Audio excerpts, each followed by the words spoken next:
मोहम्मद अली बाकर साहब की याद में जो हमने कार्यक्रम किया, ये हमने इसलिए किया कि जो आने वाली जो पीढ़ी है भारत की, जो युवा पीढ़ी है, वो युवा पीढ़ी उनके योगदान के बारे में जाने।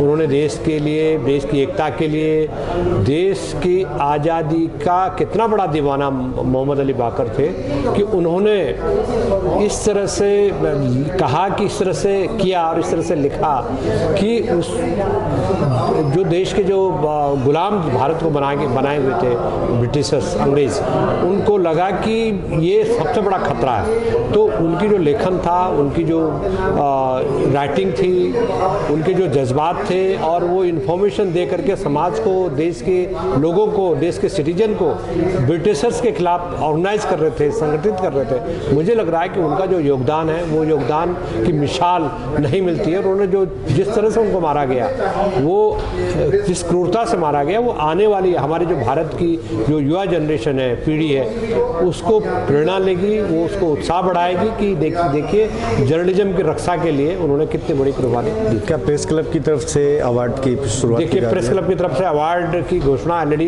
पिछले साल हो चुकी है, पिछले साल भी दिए गए थे। इस बार हम एक ज्यूरी बना रहे हैं और मुझे लग रहा है कि आने वाले 4-5 महीने में हम अवार्ड देंगे उनकी याद में, और हम जो भी नाम आएंगे, नामांकन आएंगे, उन नामांकन पर फैसला करेंगे। डेट की है अनाउंस अभी नहीं हो पाएगा? ये ज्यूरी जो है, ज्यूरी को ये जिम्मेदारी दी गई है कि वो किनको अवार्ड मिलेंगे, वो देश भर से नॉमिनेशन लेंगे और उनमें से अवार्ड। कितने अवार्ड देने वाले आप लोग? इनमें उर्दू का जाहिर सी बात है कि उर्दू में अवार्ड होगा, भारतीय भाषा में भी अवार्ड हो सकता है। देखिए, वो ज्यूरी तय करेगी कि इस साल उन्होंने क्या क्या करना है। कितने अवार्ड दिए जाएंगे ये अभी? देखिए, अभी तक उर्दू में दिया जाएगा और हिंदी में दिया जाएगा।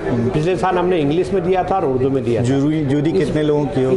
इस बार हम उसको ज्यूरी पर ये फैसला किया है कि ज्यूरी तय करेगी कि किस तरह का अवार्ड देना है। अभी तक तो ये ज्यूरी में कौन लोग होंगे और क्या? डॉक्टर असगर बजाज साहब जो स्कॉलर्स हैं बहुत बड़े देश के, उनकी सदारत में ये अवार्ड कमेटी का गठन किया गया है। ज्यूरी जिसको कह सकते हैं, वो ज्यूरी तय करेगी, उसकी जो ढांचा होगा, फॉर्मेट होगा, वो ज्यूरी तय करेगी कि क्या करना है। Thank you sir. सर, बाकर साहब के नाम पर अवार्ड शुरू होने जा रहा है, उसकी अध्यक्षता आप करेंगे। वो किस तरह से ये सिलसिला आगे बढ़ने वाला और क्या होगा, किस तरह के अवार्ड होंगे? देखिए, ये एक बहुत अच्छी शुरुआत होगी, और जैसा कि प्रेस क्लब के प्रेसिडेंट जो हैं उमाकांत लखेड़ा साहब, इन्होंने कहा है कि एक कमेटी बनेगी और कमेटी बन करके एक बहुत ही व्यवस्थित तरीके से, एक बहुत ऑर्गेनाइज तरीके से ये अवार्ड जो है वो उर्दू, हिंदी और दीगर भारतीय भाषा के पत्रकारों को दिए जाएंगे।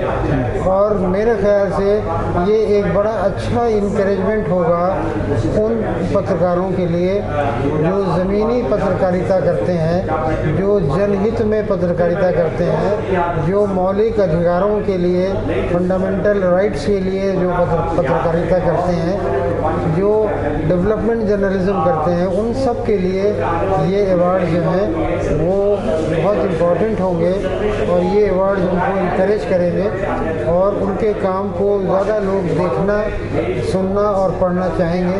तो इसलिए मैं प्रेस क्लब ऑफ इंडिया को बधाई देता हूं कि उन्होंने ये शुरुआत की। आपकी जिम्मेदारी कैसे होने वाली है? देखिए, मेरी जिम्मेदारी उसमें ये होगी कि जो रिकमेंडेशंस आती हैं, उन रिकमेंडेशंस को जो रिलेटेड कमिटीज़ हैं उनके पास भेजना होगा, और उनकी रिकमेंडेशंस आती है, उसके बाद ये 2-3 लेवल्स के ऊपर ये काम होगा और फिर फाइनल इसके जो रिज़ल्ट हैं वो अनाउंस किए जाएंगे।